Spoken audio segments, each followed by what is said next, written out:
வருங்கால அரசு ஊழியர்கள் அனைவருக்கும் மகிழ்வான வணக்கங்கள். இன்னைக்கு நம்ம பார்க்க போறது குரூப் 4ல இருந்து பாஸ் பேப்பர்ல இருந்து ஒரு கொஸ்டின்ஸ் எடுத்ததுதான் பார்க்க போறோம்.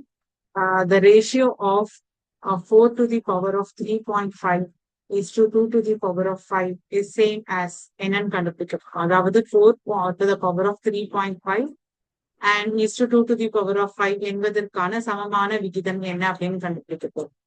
So இப்ப இங்க என்ன கொடுத்திருக்காங்கன்னா 4 to the power of 3.5 divided by 2 to the power of 5. இப்ப பாத்தீங்கன்னா இங்க மேல 4 இருக்கு, 4 to the power of 3.5 இருக்கு, இங்க 2 to the power of 5. So இந்த 4ஐயும் நம்ம எப்படி எழுதலாம்னா 4 is nothing but 2 into 2 எழுதலாமா? So அதை வந்து பவர்ல எழுதோம்னா it is 2 square. So அப்போ இங்க என்ன பண்றோம்னா 2 square the whole to the power of already நமக்கு 3.5 இருக்கு divided by 2 to the power of 5. So இது வந்து நமக்கு இந்த பவர் ரூல்ல வரும் a to the power of m to the power of n. ரெண்டு பவர்ஸ் இருந்துச்சுன்னா டைரக்டா நம்ம வந்து இதை மல்டிபிள் பண்ணிக்கலாம். சோ அப்படி அந்த ரூல் இங்க அப்ளை பண்ணோம்னா 2 to the power of 2 into 3.5 divided by 2 to the power of 5. So இங்க 3 into 2 2 into 3.5 வந்து என்னதுன்னா 7. இது ரெண்டையும் மல்டிபிள் பண்ணா 7 divided by 2 to the power of 5. So 2 to the power of 5 இங்க 7ல வந்து 5 நம்ம சப்ராக்ட் பண்ணோம்னா will be getting 2 இல்லையா? So 2 ஸ்கொயர் வந்து என்னது நமக்கு இங்க 2 ஸ்கொயர் and இங்க வந்து 1 இருக்கும். 2 ஸ்கொயர் வந்து 4 by 1. So fraction தான் நமக்கு ratio. So 4:1. So that is equals to 4:1. அவ்வளவுதான். It's very simple. ஸோ உங்களுக்கு வந்து இதோடைய பவர்ஸோட ரூல்ஸுமே இதோட சேர்த்து சொல்றேன். So a to the power of m into a to the power of n. Base வந்து ஒரே மாதிரி இருந்துச்சுன்னா we can add the power. So that is one of the rule. So a to the power of m into a to the power of n. Base வந்து பேஸ்னா கீழே இருக்கிறது. So இது ரெண்டும் ஒரே மாதிரி இருக்கும் போது பவர்ஸை வந்து நம்ம ஈஸியா ஆட் பண்ணலாம். And a to the power of m divided by a to the power of n. இந்த மாதிரி இருந்துச்சுன்னா we can write a to the power of m minus n. Base வந்து ஒரே மாதிரி டிவிஷன்ல இருந்துச்சுன்னா so we need to subtract it. A to the power of m minus n.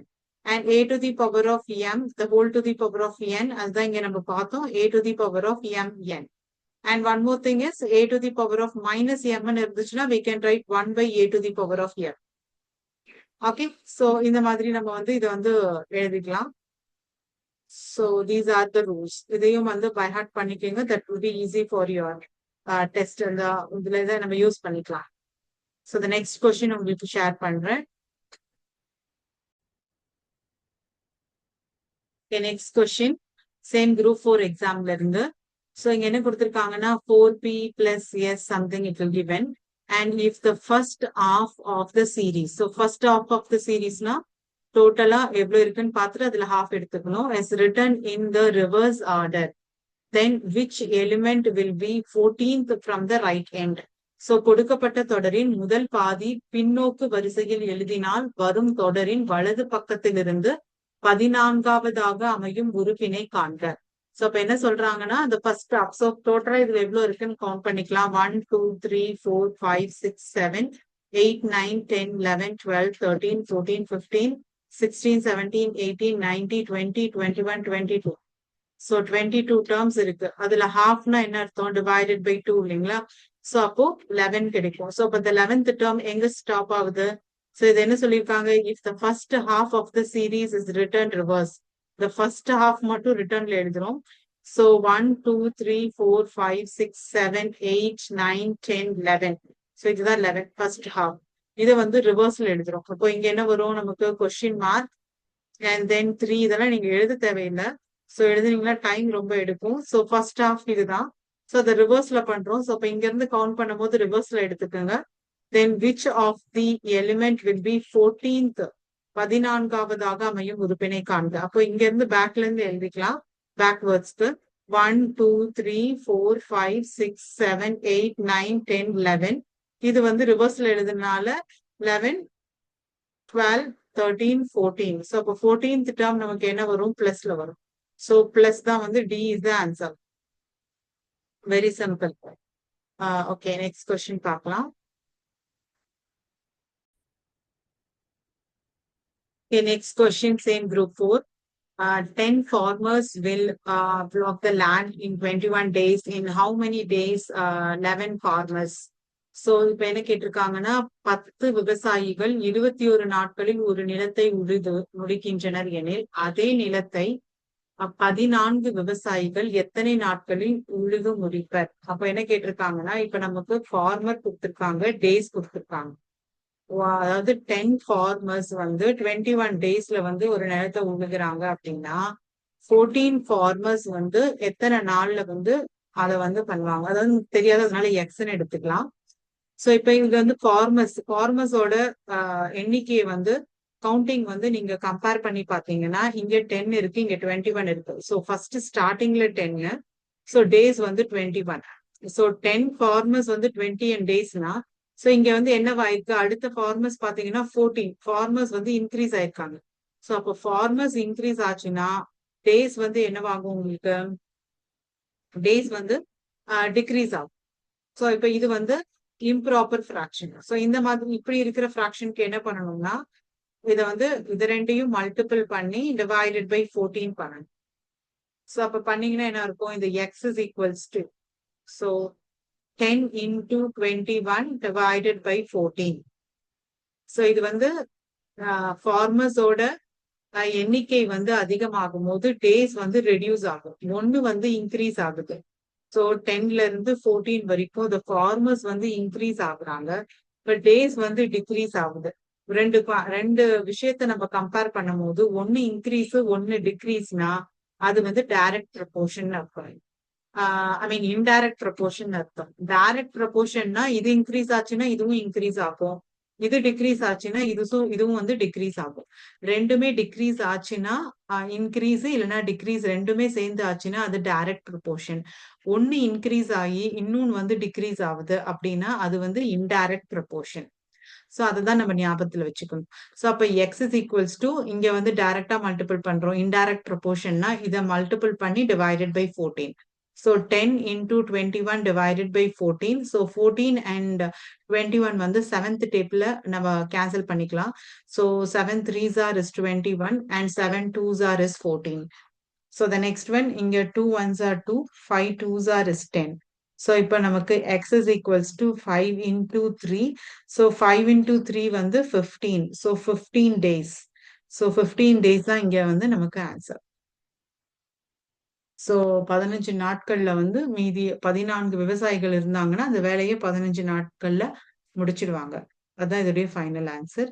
So I hope everyone can understand this. So we can see the next question now.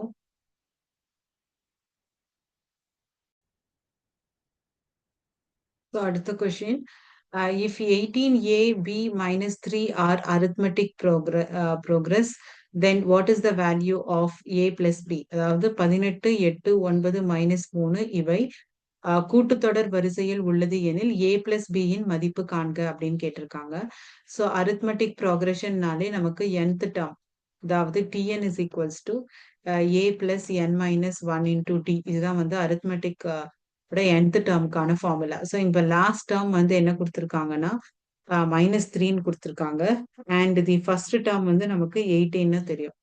So ரெண்டு numbers கொடுத்துட்டாங்க. So அப்போ இதுல இருந்து tn is equals to -3 வச்சுக்கலாம். So tn is equals to -3, ஏன்னா fourth term தான் இருக்கு, 4 terms. And then a is equals to we can say that 18 இல்லையா. ஸோ the first term வந்து 18 and the common difference நம்ம கண்டுபிடிக்கணும். ஸோ அப்போ -3 which is equals to a வந்து 18 and plus n minus 1. n minus 1 இது fourth டேர்ம்ன்றதுனால 4 minus 1 into d. So இதை solve பண்ணோம்னா நமக்கு d கிடைக்கும். So அப்போ -3 is equals to 18. 4 minus 1 வந்து 3. So 3d. நெக்ஸ்ட் வந்து சேஞ்ச் பண்ணிக்கிறோம் சைனை. ஸோ சைடை வந்து சேஞ்ச் பண்ணிக்கிறோம். So 3d plus 18 is equals to -3. So அப்போ இதுல இருந்து 3d கண்டுபிடிச்சோம்னா -3, இங்க இருக்க 18 இந்த பக்கம் எடுத்து வந்தா -18. So next 3d is equals to -3 -18 இது ரெண்டையும் ஆட் பண்ணணும். 18 19 20 21. ஸோ அப்போ 21 -21 and d is equals to இங்க இருக்கிற 3 வந்து மல்டிப்ளிகேஷன்ல இருக்கு, பெருக்கல்ல இருக்கு. இந்த பக்கம் எடுத்துட்டு வந்தீங்கன்னா அது வகுத்தலா மாறிடும், டிவிஷனா மாறிடும். So 3 1s are 3 7 3s are is 21. So அப்போ நமக்கு டி இஸ் ஈக்குவல்ஸ் டு -7 கிடைச்சிருக்கு. So d is equals to -7னா இது வந்து அரித்மெட்டிக் ப்ரோக்ரஷன் கொடுத்துருக்காங்க. அரித்மெட்டிக் ப்ரோக்ரஷன்னா நமக்கு எப்பொழுதுமே வந்து என்ன டேர்ம்ஸ் வந்து ஈக்குவலா இருக்கும். ரெண்டு டேர்ம்ஸ் வந்து சப்ராக்ட் பண்ணும்போது அது வந்து ஈக்குவலா இருக்கும். ஸோ அப்போ ஏவோட வேல்யூ என்ன சொல்லலாம்னா நம்ம ஏ இஸ் ஈக்குவல்ஸ் டு 18 + 7 சொல்லலாமா? இந்த ஏன்றது வந்து இங்க இருக்கிற டேர்ம். இந்த டேர்ம் வந்து ரெண்டுக்கும் சப்ராக்ட், அதாவது ஏ -18 that is equals to -7. தென் அப்போ ஏ இஸ் ஈக்குவல்ஸ் டு இதுல இருந்து இது சப்ராக்ட் பண்ணோம்னா அது ஈக்குவலா இருக்கும். இப்போ -7 18 இந்த பக்கம் வந்தா it is +18. So A is equals to +18 -7 வந்து 11. ஸோ அப்போ ஏவோட வேல்யூ வந்து நமக்கு 11 கிடைச்சிருக்கு. நெக்ஸ்ட் வந்து பியோட வேல்யூ கண்டுபிடிக்கிறோம். ஸோ பியோட வேல்யூ கண்டுபிடிக்கும் போது பி மைனஸ் ஏ, அதாவது ஏ மைனஸ் பி, அதாவது இந்த டேர்ம் மைனஸ் இந்த term. So b minus a is also is equals to -7 தான். So இப்போ a ஓட வேல்யூ நமக்கு தெரியும். b is equals to a ஓட value 11 is equals to -7. So b is equals to -7, இங்க இருக்கிற 11 இந்த சைடு வந்தா +11 ஆயிடும். So அப்போ b is equals to உங்களுக்கு என்ன கிடைக்கும்? b is equals to 11 minus 7 வந்து 4. So b is equals to 4 ன்னு கிடைக்கும். நெக்ஸ்ட் a plus b கண்டுபிடிக்க சொல்லியிருக்காங்க. So therefore a plus b is equals to என்ன வரும்? 11 plus 4. ஸோ 11 plus 4 வந்து நமக்கு 15. ஸோ 15 வந்து இதோடைய ஆன்சர். ஸோ நமக்கு இங்க வந்து என்ன தெரிய வேண்டியது இருக்குன்னா, அரித்மெட்டிக் ப்ரோக்ரஷன்னா அதோடைய nth டேர்ம் என்ன? ஸோ அரித்மெட்டிக் ப்ரோக்ரஷன்ல எப்பொழுதுமே வந்து a2 minus a1 is equals to a3 minus a2 is equals to, that is a common difference. So இது ரெண்டு நமக்கு தெரிஞ்சிருக்கணும் arithmetic progressionனா. Arithmetic progressionனா second term minus the first term and third term minus the second term. அதுதான் வந்து நமக்கு common difference. அது எப்போதுமே ஈக்குவலா இருக்கும். And tn is equals to a plus n minus 1 into d. இங்க aன்றது வந்து first term, dன்றது வந்து common difference. nன்றது எந்த term எடுத்துக்கிறோம்? first term second term அதை எடுத்துக்கிறோம் இல்லையா? அதை வந்து குறிக்கும். ஸோ இது ரெண்டுமே தெரிஞ்சிச்சுன்னா இந்த ப்ராப்ளம் வந்து ரொம்ப ஈஸியா நம்ம வந்து இதுக்கு ஆன்சர் பண்ணிடலாம். So it's very simple. So I hope every one understand this.